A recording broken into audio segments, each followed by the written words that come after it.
Bonsoir Info TV, je voudrais poser une question à Maître Jean de Dieu Momo, s'il vous plaît. En début de semaine, si je ne me trompe pas, vous avez fait un post sur Ernest Ouandie. Ah oui, ça énerve les gens. Pouvez-vous nous dire exactement ce que vous aviez dit dans ce post? Je pense que le post est là. Non, je peux dire, il faut, laissez-moi une minute pour dire ça. Allez-y. Les gens sont très en colère chez moi que j'ai dit que Ernest Ouandie, bon, Ernest Ouandie a été exécuté le 15 janvier.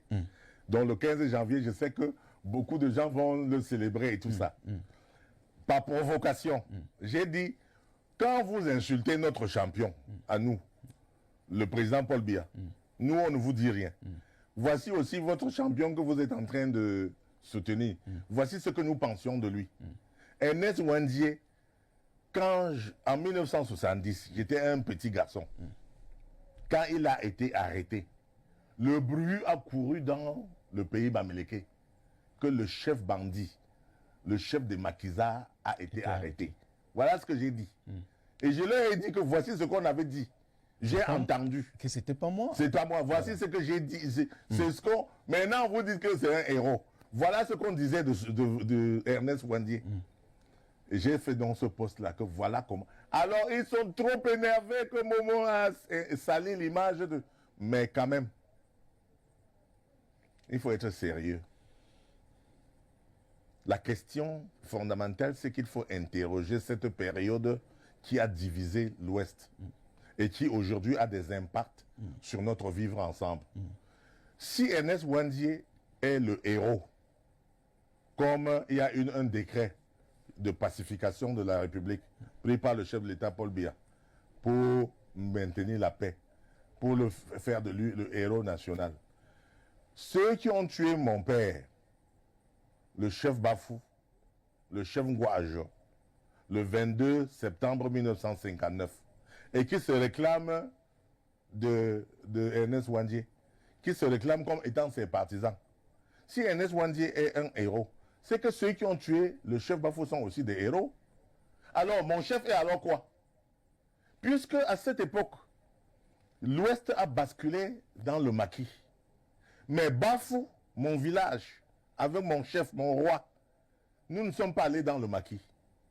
On a donc tué mon chef en disant qu'il est un fingon, qu'il est un traître, qu'il est traître à la cause du peuple. Le peuple dont il parle encore aujourd'hui. Ce n'est pas le peuple camerounais. C'est le peuple. Donc on a tué mon chef. Parce qu'il a refusé de faire la guerre. On est allé à la chefferie et on l'a éventré. On l'a tué. D'accord?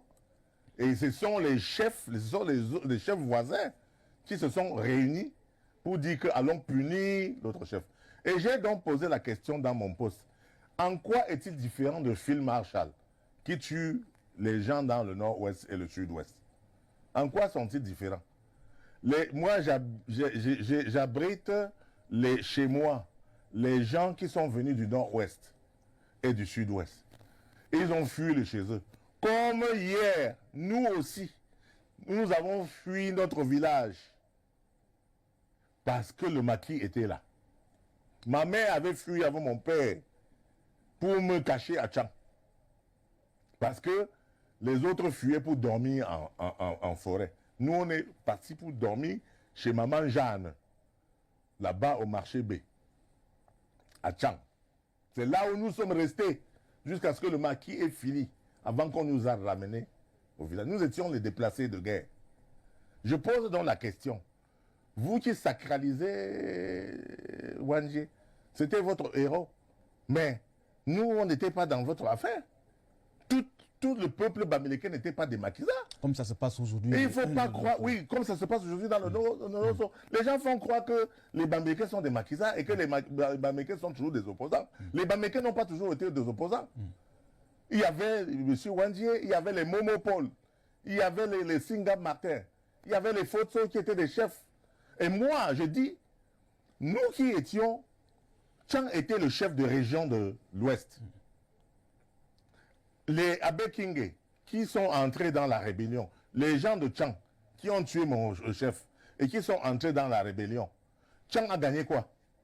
Nous avons perdu la capitale régionale. On a pris la capitale régionale pour amener à Bafoussam. Bafoussam était un petit bled comme ça. Aujourd'hui, Bafoussam est tellement vaste. Si Tchang était resté la capitale régionale, Tchang devait être Tchang, Fongondeng serait dans la ville. Fongo Togon serait dans la ville de Tchang. Fondonera serait dans la ville de Tchang. Sanchu, Fokwe, Bamendou, Penkam serait dans la ville de Tchang. La ville de Tchang serait étendue. La ville, le goudron serait partout là-bas. Donc nous avons perdu. On a mal interprété votre poste. Non, bon, vous savez, moi, j'ai la responsabilité de ce que je dis. Les autres ont la responsabilité de ce qu'ils entendent. Ils veulent entendre autrement. Même s'ils entendent bien ce que je dis, ils vont transformer ça pour me faire mal voir. Ils ne m'aiment pas. Il y a ceux qui m'aiment. Heureusement, ils sont très nombreux. Sinon, moi, j'aurais déjà fermé ma bouche. Mais parce que je vois qu'il y a ceux qui comprennent mon discours. Dans le pays bamileke, à Tchang, les gens ont compris mon discours. Je suis allé faire ce discours-là à Tchang. J'ai dit, vous avez perdu la capitale. Et vous avez tout perdu.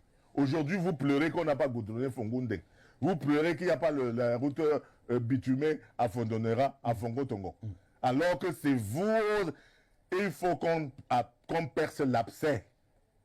Il faut percer l'abcès, enlever le pu avant de soigner la blessure. Il faut reconnaître que nous avons péché. On a dit que on n'accepte pas Aïdjo, que c'est Moumié qu'on veut comme président. C'est Moumié qu'on veut comme président. On a dit qu'on n'accepte pas Aïdjo. Aïdjo est resté au pouvoir jusqu'en 82.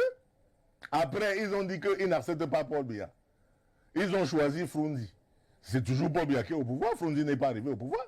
En 2018, ils se commettent la même erreur. Ils choisissent un autre candidat.